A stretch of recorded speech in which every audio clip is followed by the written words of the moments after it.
جب لوگ خلاف نہ بول رہے ہو نا پھر سوچنے کی ضرورت ہے. جب آپ کے خلاف کوئی بھی نہیں بول رہا اس کا مطلب آپ ناکام انسان ہو. یعنی کوئی رشتہ دار آپ کے خلاف بات نہیں کر رہا, معاشرے میں کوئی آپ سے حسد نہیں کر رہا, کوئی آپ کے خلاف سازش نہیں کر رہا, اس کا مطلب آپ ناکام انسان ہو. کامیاب انسان کے خلاف تو لوگ بات کرتے ہی ہے. کامیاب انسان ہو تو لوگ تو خلاف بات کریں گے. تو اب اپنے گریبان میں جھانک کے دیکھو آپ کامیاب انسان ہو یا ناکام انسان ہو. جب آپ ترقی اپنی تجارت اچھی کریں گے, اپنی کاروبار اچھا کریں گے, آگے پیچھے سے باتیں ہوں گی, یہ ایسا کرتا ہے, یہ ویسے کرتا ہے. مزے سے سنو, یہاں سے نکال دو, پرواہ مت کرو, اپنے کام سے کام رکھو, ترقی کرتے جاؤ. جس دن آپ نے حضرت عبداللہ بن مسعود رضی اللہ عنہ نے صحابہ کی جو خصوصیات ہے ان میں سے تیسری خصوصیت یہ بیان فرمائی, وَأَقَلَّهَا تَكَلُّفًا, صحابہ آپس میں بے تکلف رہا کرتے تھے, آپس میں کوئی تکلف نہیں تھا. وَمَا أَنَا مِنَ الْمُتَكَلِّفِينَ کے مصداق تھے, انتہائی سادہ زندگی گزارتے تھے. یعنی جس کے پاس چپل ہوتے تھے چپل پہنتا تھا, بہت سے ایسے صحابہ تھے چپل بھی نہیں تھے, بہت سے ایسے صحابہ تھے پیون لگے ہوئے کپڑے پہنتے تھے, کوئی آر محسوس نہیں کرتے تھے. یعنی آپس میں ملتے تھے تو بھائیوں کی طرح. یہ پہچاننا مشکل ہوتا تھا کہ کون حاکم ہے اور کون محکوم ہے. باہر سے لوگ آتے, نبی علیہ الصلوۃ والسلام ان سے اتنا گل مل کر رہتے تھے کہ پہچاننا مشکل ہو جاتا تھا. آنے والا پوچھتا کہ تم میں سے نبی کون ہے. اتنا آپس میں بے تکلف ہو کے رہا کرتے تھے. آج بدقسمتی سے ہم نے ہر چیز میں تکلف شروع کر دی. ملاقاتوں میں تکلفات ہے, شادی بیاہ میں آپ دیکھیں کتنے تکلفات ہم نے شروع کر دیے. شادی کتنا آسان کام ہے, شادی سے آسان کام اس کائنات میں کوئی اور ہے ہی نہیں. اس موضوع کو بار بار اس لیے چھیڑ رہا ہوں کہ یہ ہمارا بہت بڑا المیہ ہے, ہم پٹھانوں کا, ہم بلوچیوں کا, ہم ان جو سرحد کے علاقوں میں رہتے ان کا, کہ ہم نے شادی کو بہت مشکل کر دیا ہے. لوگ ہمارا مذاق اڑاتے ہیں, ہمارے جو ہم سب کچھ کرتے ہیں بسا اوقات لوگ مذاق اڑاتے ہیں کہ تم بھینس خریدنے جاتے ہو, یہ کیا کرنے جاتے ہو, یہ کیا کرنے تم جاتے ہو. اتنے بتا, کسی شادی میں 30 لاکھ خرچ ہو رہے ہیں, کسی میں 40 لاکھ. ایسا نہیں کہ وہ بہت مالدار ہے, مالدار ہو تو سمجھ میں آتا, غریب آدمی ہے اس کی شادی میں 20 لاکھ خرچہ ہو رہا ہے. اب میں تو جاتا ہوں نکاح پڑھانے کے لیے, لوگ چیزیں بتاتے ہیں کہ مفتی صاحب فلاں سے قرضہ لیا, فلاں سے قرضہ لیا, فلاں سے قرضہ لیا, آپ دعا فرمائے. میں نے کہا بھائی قرضہ کیوں لیا؟ کہتے اگر قرضہ نہ لیتا تو اتنی بڑی دعوتیں ہمیں کرنی پڑتی ہے. میں نے کہا دعوت آپ پر فرض نہیں ہے تو آپ نے کیوں کی؟ کہتے پھر لوگ کیا کہیں گے. اچھا, میں نے کہا جب آپ نے دعوت کی آپ دل سے بتائیں کہ سارے لوگ راضی ہو گئے؟ اس نے کہا لوگ تو پھر بھی راضی نہیں ہوئے, کچھ رشتہ دار اب بھی ناراض ہے کہ ہمیں خصوصی دعوت کیوں نہیں دی, ہم آئے تھے لیکن انہوں نے لفٹ نہیں کرایا. میں نے کہا ارے میری جان, آپ جتنی محنت کرے اپنا یہ لوگ عجیب ہے, لوگ کبھی خوش نہیں ہوں گے.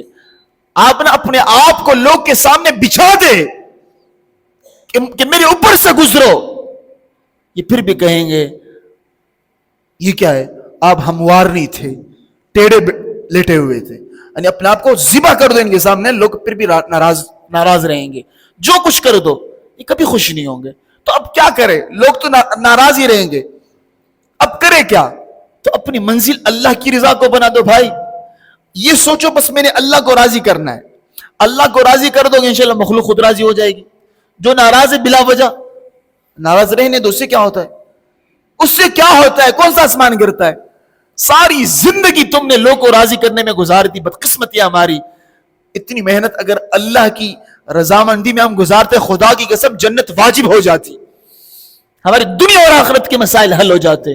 جو کوشش آج ہم لوگوں کو رضا کرنے میں لگے ہوئے نا, یہ راضی ہو جائے, فلاں راضی ہو جائے, اس کے لیے بھیک مانگنا پڑ رہا ہے.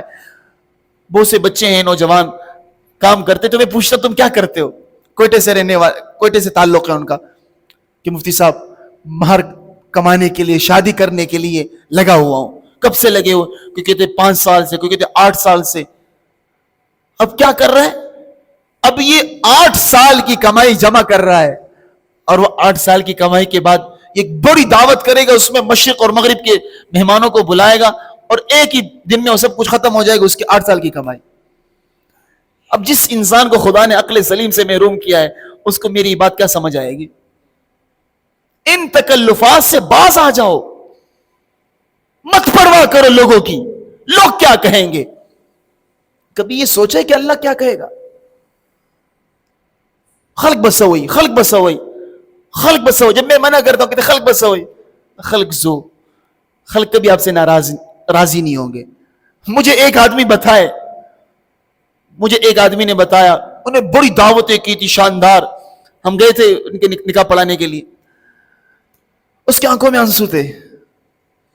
شادی حال میں وہ خرچے بتا نہیں سکتا, کیا کچھ نہیں خرچ کیا, اس کے آنکھوں میں آنسو تھے. مجھے سائڈ پر لے کر گئے نا, کہتے مفتی صاحب ابھی بھی کچھ رشتہ دار ناراض ہے, اتنے قرضے لیے کہ آپ کو بتا نہیں سکتا. لیکن اب بھی مجھے دیکھ کر میسیجز دیکھا نا کہ دیکھو گیلے کر رہے ہیں, شکوے کر رہے ہیں کہ آپ تو فلاں کو لفٹ کرا رہے ہیں, فلاں ہم تمہارے دشمن. میں نے کہا انا للہ و انا الیہ راجعون. اتنے خرچوں کے بعد بھی لوگ ناراض ہیں. میں نے کہا قیامت آ جائے گی لیکن لوگ آپ سے ناراض ہی رہیں گے. تو بھائی آپ نے یہ کیوں اپنے سر لے لیا کہ میں نے سب کو راضی کرنا ہے؟ اگر آپ یہ چیز اپنا ہدف بناتے, میں نے اللہ کو راضی کرنا ہے, نبی کو راضی کرنا ہے, تو آپ کی زندگی جنت بن جائے, سکون والی زندگی بن جائے. تم لوگوں کو راضی کب, اپنے بچوں کو راضی کرو, اپنی بیوی ماں باپ کو راضی کرو, بس ختم کہانی بھائی. ساری دنیا کی رضامندی کی تم نے ٹیکہ لیا ہوا ہے کیا؟ یہ لوگ کبھی راضی نہیں ہوں گے. اپنے آپ کو ذبح کر دو, ان کو ٹائم دے دو, ان پر اپنی صلاحیتیں خرچ کرو, سب کو ناراض کر کے ان کو راضی کرنے کی کوشش کرو. نتیجے میں کیا؟ پھر بھی ناراض رہیں گے. یہ تجربے کی بات کر رہا ہوں آپ سے. یہ بات ٹھوکر کھانے کے بعد سمجھ میں آتی ہے. اس لیے ٹھوکر کھانے سے پہلے مجھ فقیر کی بات پر اعتماد کرو, اپنی منزل اللہ کو بنانا. بس اللہ راضی ہو جائے آپ کامیاب, نبی راضی ہو جائے آپ کامیاب. اس کی کوئی پرواہ مت کرو کہ لوگ کیا کہیں گے. لوگ کیا کہیں گے؟ ابے لوگوں نے تو نبی کو بھی نہیں چھوڑا. لوگوں نے نبی کو مجنون نہیں کہا. اچھا لوگوں نے اللہ کو چھوڑا ہے؟ لوگ تو اللہ کے بارے میں بھی فضول قسم کی بکواس کرتے ہیں. تو آپ کے پیچھے کیوں بات نہیں کریں گے؟ آپ کس باغ کی مولی ہو؟ کیوں آپ کے خلاف نہیں بولیں گے؟ یہ رشتہ دار آپ کے خلاف کیوں نہیں بولیں گے؟ جب آپ ترقی کی راہ پر گامزن ہوں گے,